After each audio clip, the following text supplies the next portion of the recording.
Torah tells us about the Mitzvah of Shmita. Shmita means we have to work in the land of Israel for 6 years, meaning with the crops, and then this is with the fruits. And there are actually Chachamim that say that according to the Torah, that the vegetables do not need to have the Shmita, but there is a rabbinical decree. Either way, the Shmita means that we work the first 6 years, and then the 7th year we don't work the land. We leave the land, and we let it, whoever, all the poor people that want to get the food from it, they get. We're not allowed to sell it. So now, many people will sometimes worry, what's going to happen if I don't work? If I don't work, if a person is a farmer, and the way he makes his money to buy food for himself and for his wife and his kids is by getting the fruits, getting the vegetables, getting all of this out of the land and selling it to people. But now, if you go to work, they pay you money. If you don't go to work, do they still pay you money?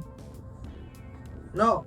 Only if it's BeEzrat HaShem. Sometimes we have the kapata going on to people that don't work, then you pay them. But other than that, regular companies, they don't pay people that don't work. Regular people, they don't do that. BeEzrat HaShem should also do that. But, anyway, my dear tzadikim, that the situation that we have is that a person in his mind will think, this doesn't make sense. My family needed to eat in the first year, and I was able to feed them. How? I sold the fruits, I sold the vegetables, I sold all of these crops, I got money, and I was able to buy my family food. The second year, my family needs to eat or no? No. Does anybody ever not need to eat? No. Everybody needs to eat. Every day we need to eat something. Sometimes we eat cookies, sometimes we eat steak, sometimes we eat omelet, sometimes we eat, bamba. Everybody eats. Every day we eat something. Can't not eat. We're not angels. We're regular people. So we had to eat the first year. But we had money to buy food. We had to eat the second year. And when we sold the crops, we made money to buy the food. We had to eat the third year. So we had the money to buy the food. But what's going to happen in the 7th year when we can't work anymore? How are we going to buy this food? How are we going to buy the food? If we don't work, we don't make any money. So how are we going to buy the food? Hashem says, if you listen to my Torah, if you do my mitzvot, if you believe in me, then you don't have to worry. Why you don't have to worry? Because Hashem says, I promise you that I'm going to give you enough on the 6th year that's going to be more than what you need for the 6th year. That you're going to be able to use the extra for the 7th year and even some of the 8th year. Because you're going to have to need the money for the 7th year because you can't work. Right? If you're a farmer, you can't work. So you're going to have money extra. That's going to come from the extra money I give you on the 6th year. And the 8th year, you go back to work, but it's not like you put the seeds in the ground and it grows in 1 day. It takes time. So you still need more money to live during the 8th year. All of that extra I'm going to give you on the 6th year because you believe in me. The Torah tells us here, you shall perform my decrees, observe my ordinances, and perform them, and then you shall dwell securely in the land. Hashem makes us a promise. Did anybody ever make you guys a promise? Did ever somebody promise you do something for you? They say, I promise I'm going to play with you later. Did everybody ever say that to you? Or I promise I'm going to give you something later. Or I promise we're going to go somewhere. Did anybody ever make you a promise? Did you ever promise somebody they're going to do something? Like, for example, if your parents told you, please eat your food. And you say, okay, I promise I'm going to eat it. Or I promise I'm going to do my homework. Usually people make a promise here and there. But sometimes they make a promise. Like, for example, somebody says, I promise I'm going to do my job. But they don't do it. They forgot. They got busy. They decided they want to steal. All types of different reasons of why people do what they do. Now, they made a promise, but since they're a person, sometimes that promise is not worth anything. But do you think that when Hashem makes a promise, it's the same thing like a person makes a promise? No. What would you rather have? Somebody promise you something, or Hashem promise you something? Hashem. Why? Why would you prefer that Hashem make you a promise instead? Because Hashem is perfect. If He promises, He will always do. What do you think, Leah? Hashem promises like you need to read the Torah. Right. And what he promised, what's going to happen if you read the Torah? What is it? You have to know. Oh. Let's say, Serach. Serach says to you, I promise I'm going to give you money. But then Hashem says to you, I promise I'm going to give you money. Now, I know you love Serach, but which promise would you prefer? Serach's promise or Hashem's promise? Hashem's promise, because as much as you love Serach and she's very, very cute and smart, and you can believe her, still we'd rather have Hashem's promise because He's perfect, like Ovadia said, like Leah said, like you're saying, Hashem is perfect. He doesn't break His promise. He doesn't break it. So Hashem made us a promise. Hashem made us a promise. What did He make us a promise? If you follow my mitzvot, you do everything I say, I promise you, you're going to have money. You're going to have food. You're going to have clothes. You're going to have everything you need. You don't have to worry about it. No. Do you guys like stories? Yes. I'm going to tell you. If you like stories, I'm going to tell you a story. There was once a couple of people, Jews, really, really nice Jews. Mishpachat Yehuda, the family of Yehuda. And Mishpachat Yehuda, they were in farming. And this was at the time of the Bet HaMikdash. Long time ago. This was at the time of the Bet HaMikdash. Wow. Long time ago. And Mishpachat Yehuda, these two tzadikim, they would work in the farmland and they would make whatever they can make. But their neighbors were these Rashaim, Goyim, that hated Jews and were very jealous of them. Why? Because they would see, oh, look, they have cows. How come they have so many cows? Because they raised them and they fed them and they took care of them. Look, they have so many sheep. How come they have so many sheep? Because they work hard and then, oh, look, they have horses. How come they have so many horses? How come they have so much this? That's what these goyim would always do. Always look at their stuff. Not allowed to look at other people's stuff. Unless they invite you to look. Unless they say, oh, look, I did something. That's all. You're allowed to look. But you're not allowed to look at other people's stuff and say, ooh, what they have, what they have. Not allowed. So, it's the 10 Commandments says do not covet. Why? You look at other people's stuff, you become jealous. Not allowed to look at other people's stuff. So now, these goyim would do that, and there was a problem. Why? The Shnat Shmita, on the 7th year, Mishpachat Yehuda, the family of Yehuda, would have to go to the Bet HaMikdash. But they didn't have anybody that was able to watch their all of their fields, of the crops, of the vegetables, of the land that they have, of the animals they have, the cows and the goats and the horses. Who's going to watch it? Who's going to watch it? Maybe if they go, maybe these neighbors are going to steal their stuff. Do you think that the Mishpachat Yehuda was scared to go? And that they were scared that maybe the Goyim would steal their stuff? No! They were actually really scared. It's always possible that it would happen if they go. And immediately they go and the Rashaim come and they steal their stuff. It's possible. But they knew they had to have bitachon in Hashem. They have to believe in Hashem. And Hashem said here, in the Torah, in this week's parasha, if you follow my mitzvot, I will take care of you. And they decided, we're going to go. Even though We don't have anybody to watch all of the cows and the fruits and the vegetables and the horses and the different things that we have in the house. And we don't know if somebody's going to steal it. That's it. We're going. Why? We're going to fulfill the mitzvah of Aliyat HaRegel, to go up to the Beit HaMikdash. And they did. And after they went, and they spent the whole holiday there, and they celebrated, and they ate, and they drank, and they enjoyed, and they sang to Hashem. It was a long time, the trip. And when they Stayed? Yeah, they stayed in Yerushalayim. They stayed in Yerushalayim for a whole month, and then they came back. And when they came back, they saw that everything is fine. All of the horses are alive. All of the cows are alive. Everything is good. All of the goats. Everything stayed perfect. It was as if somebody was there taking care of all their stuff.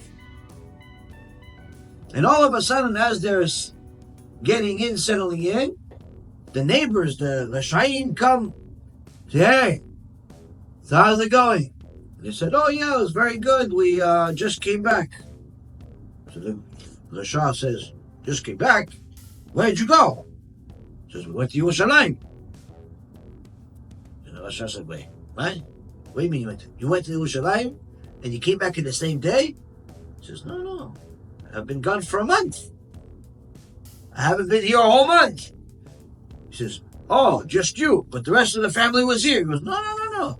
All of us. There was nobody here in the house for a month. So the Rasha says, wait a minute. Oh, so you left for a month, but somebody else was here. He says, no. Nobody was here for a month. And the Rasha passed out. Hey, he threw some water on his face. He goes, what happened to you? Why you pass out?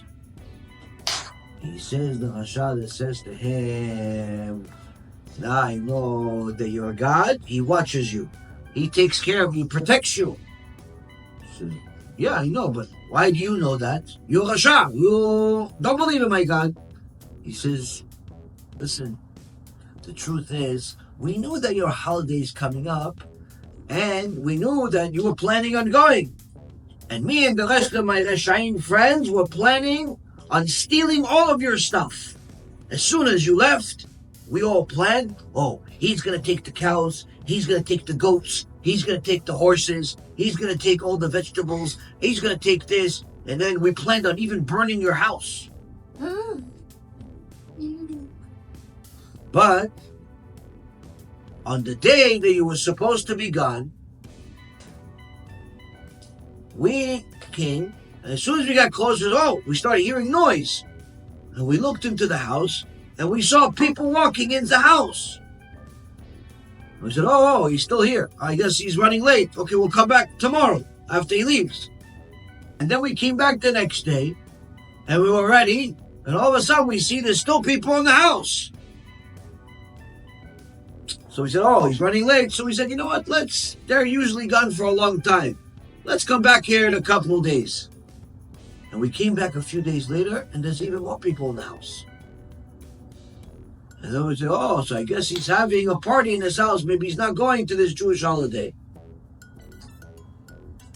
And every time we came back, we kept seeing more people in the house. And then we gave up.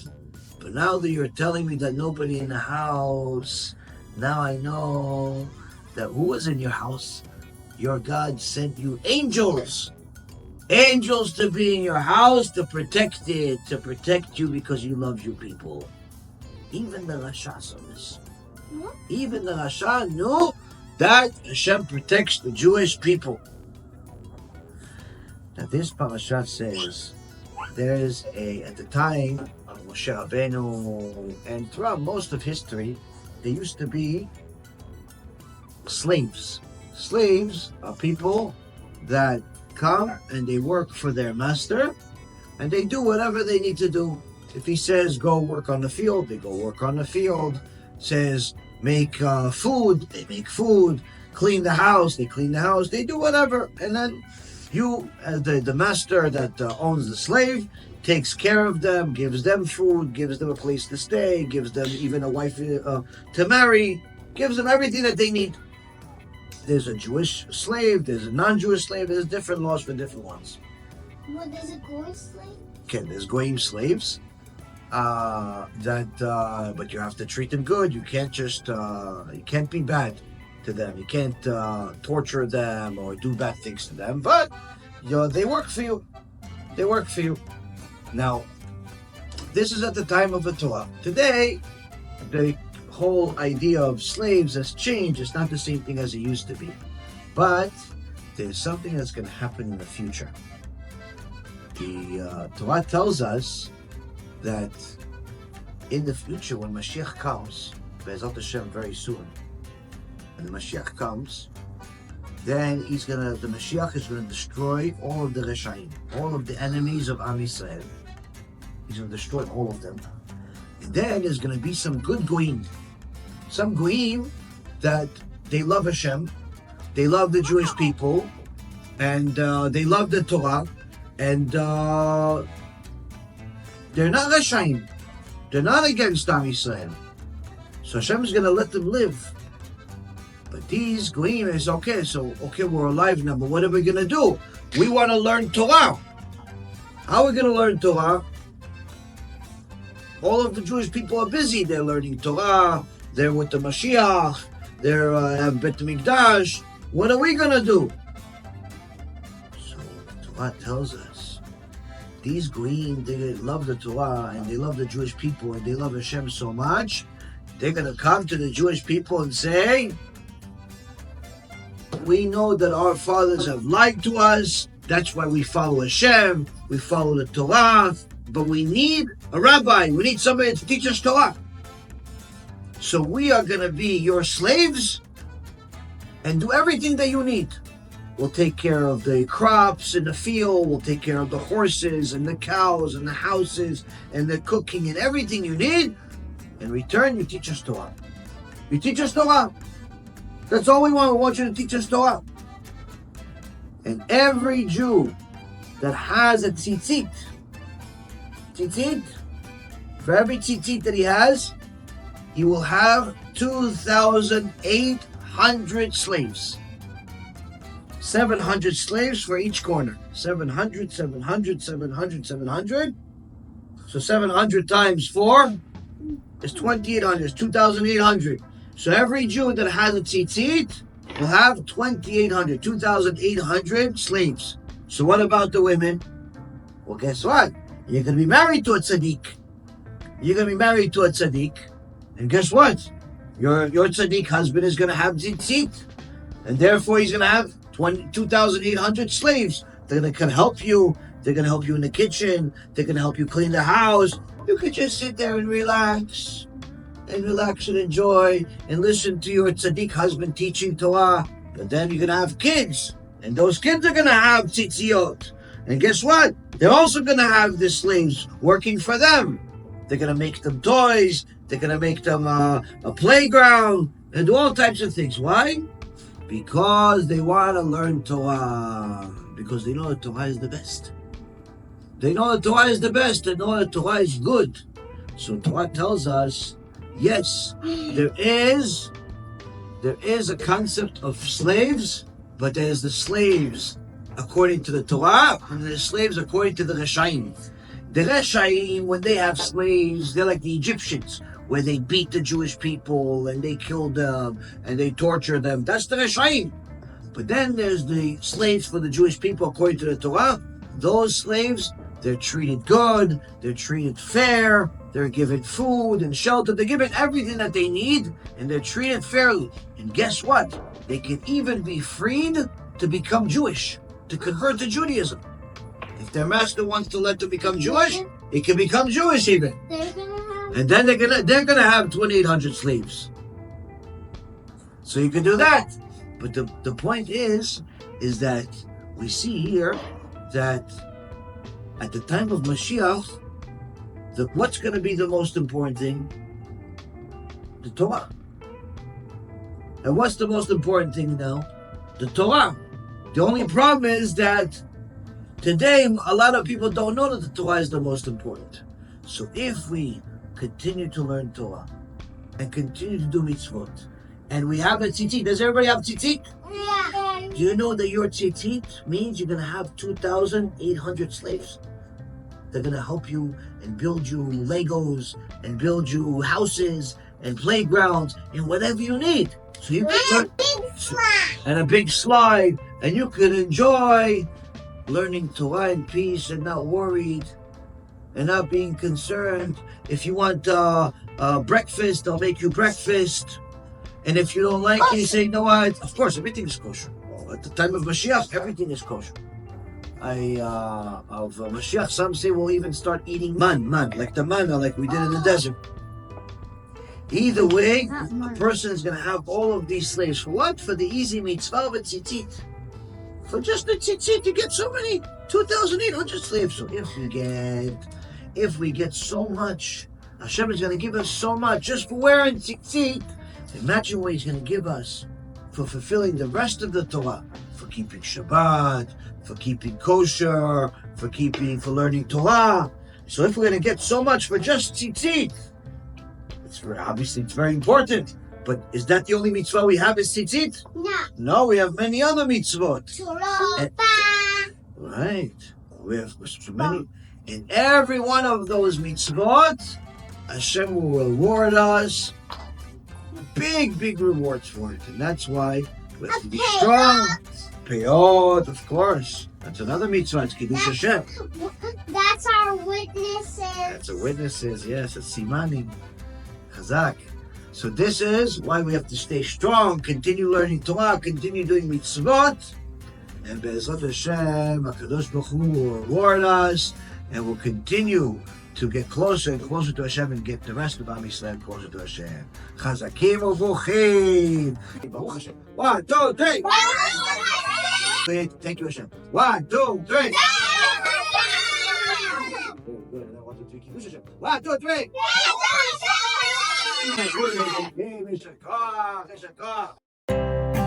BeEzrat.